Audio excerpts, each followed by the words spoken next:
Hello and welcome back to my Multistrada service and refresh series. This is part 4. It's time to get the wheels off as I'll be getting new tyres, and to remove the rear wheel I first need to remove the end cam. This is the exhaust valve, which I do plan to delete, but I'm not going to do it yet. I think I'm going to get everything else up and running, get the bike back into service, and then I might do it afterwards. It seems like, I'm going to have to plug a cable that sort of fills the ECU into thinking it's still there, and just with so much going on at the moment, I think I might just wait until everything else is okay before I do that. So there it is. I'm sure we'll be back, but for now it's just staying where it is.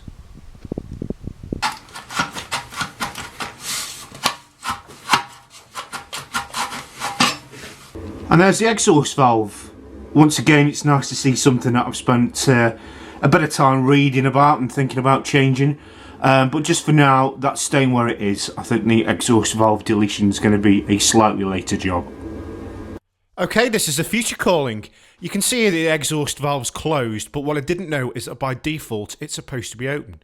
I'll go into more detail about this when I do my conclusion in part 6, but at this stage I didn't understand how the valve worked. Anyway, back to the video.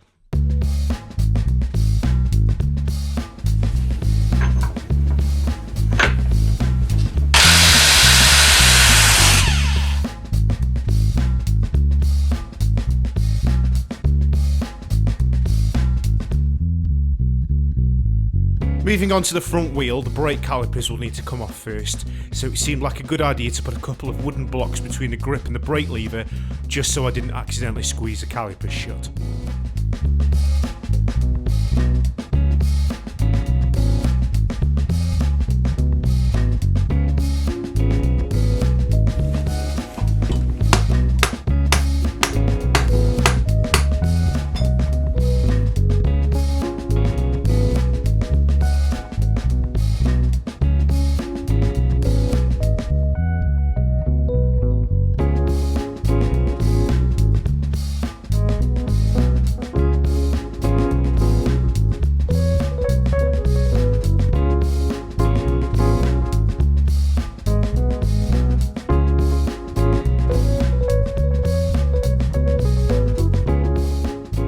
So now it's time to start the final reassembly. And I'm going to be quite optimistic and say this is final reassembly. If I've done everything correctly, there shouldn't be any need to get back in this deep again.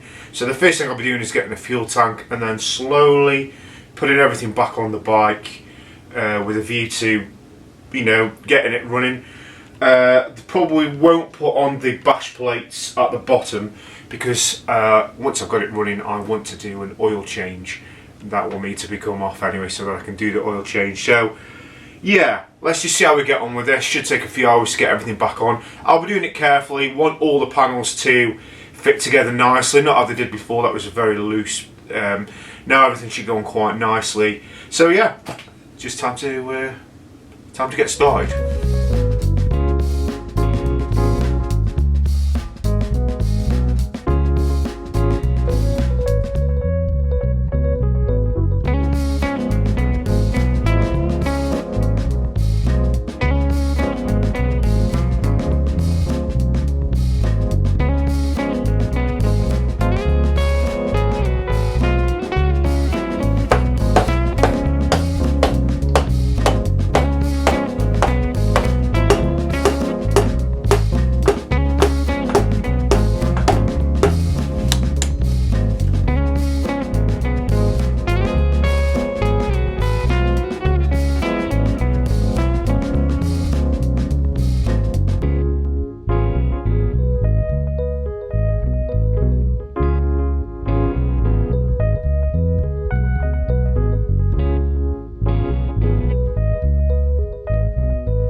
With all the excitement of the other jobs that I've been doing on the bike, it's easy to forget that I actually need to do some very simple stuff like just doing an oil change on the bike. So that's exactly what I'm going to do now. I'll need to start the bike up just to warm the oil inside so it can drain a little bit easier. Obviously everything will be powered up, but I'm going to resist the temptation to start looking at the dash cam and even the sat-nav wiring. I just don't want the distraction at the moment. I'll wait until later. If there's a problem with it, I don't want to be thinking about it while I'm doing other jobs. So I'll just be powering it up. We will hopefully see the benefit of the new ignition leads. With any luck, that will make it start quite quickly. So let's see how that goes. Well, ignition's on and not a great start. Unlike last time, lots of errors. So it's time to get the diagnostic tools out and see what the problem is.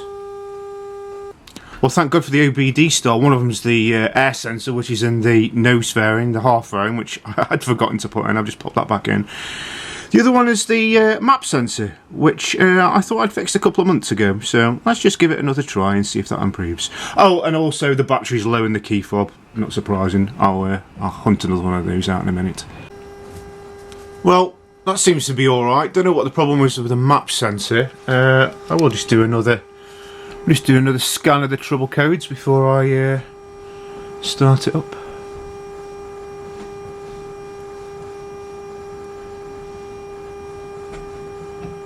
Right.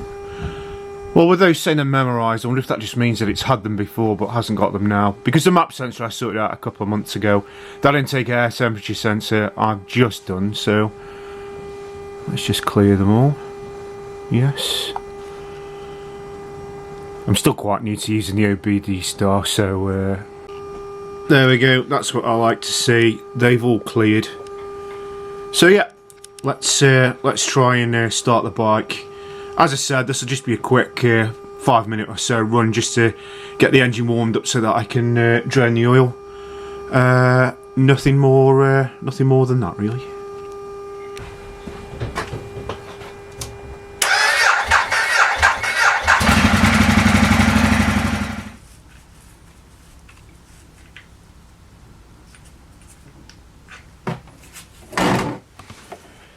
Well, the oil filter's proving to be a bit of a problem. I've tried putting my chain on it, but the filter's too tight against the sump, so that won't go around it. I've got this tool, but again, I can't get that around the sump so it'll turn.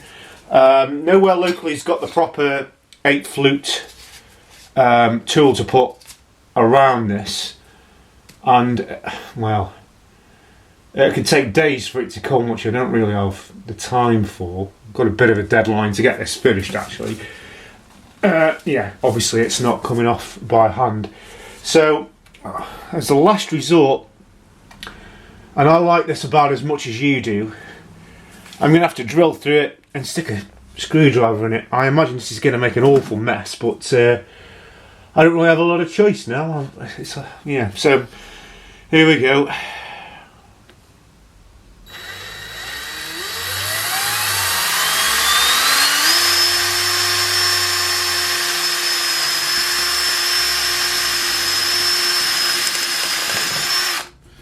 Yeah, lovely. Right, let's see if... well, I'll give that a moment to drain.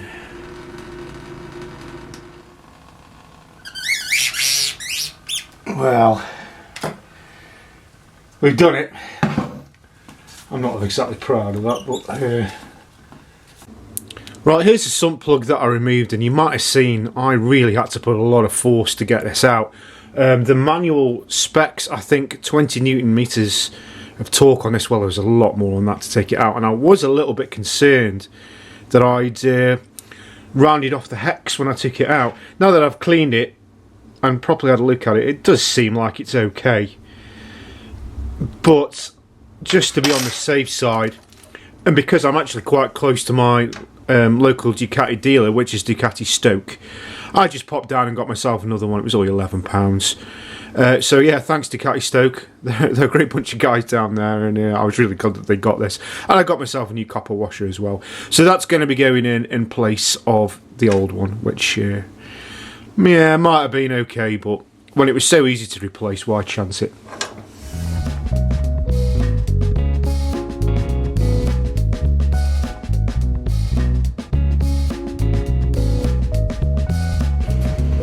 Next thing I'm going to do is just pour some oil into the oil filter.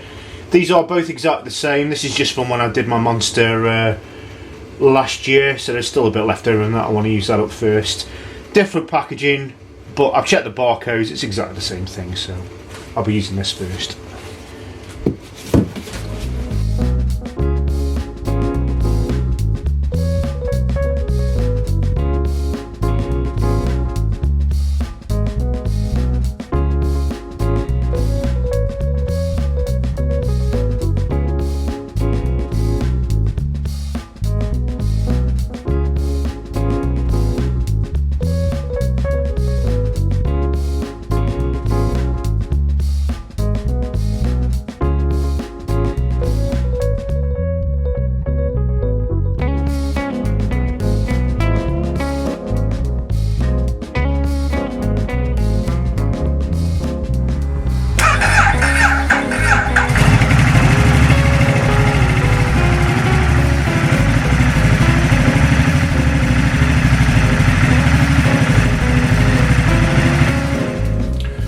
Well, the oil change is done, but before I do the chain and sprockets, I need to finish doing the dashcam setup.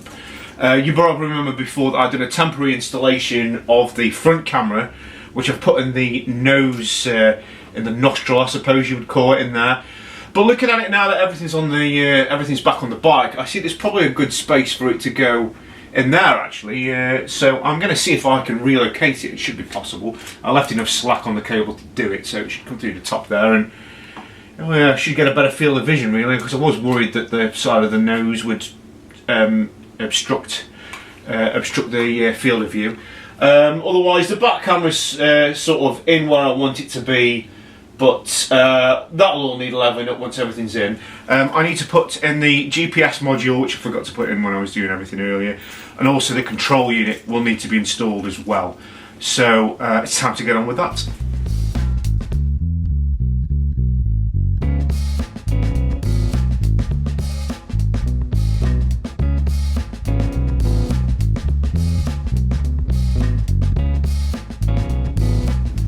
I've test fitted the rear fairing on. I was originally hoping to sort of fix this on the inside of the rear fairing, but it's just not going to go. I can't get it to stay on there flat and not have too much of a bend on those cables, which will eventually fracture. It won't really take much for that to it won't take much to break them. So I think probably the way to go is I will cable tie it to the frame, which isn't the best, but it will work and it'll be fine. It would have been nice to have stuck it down and it would have been quite neat, but no, we're just going to have to go with that, I think.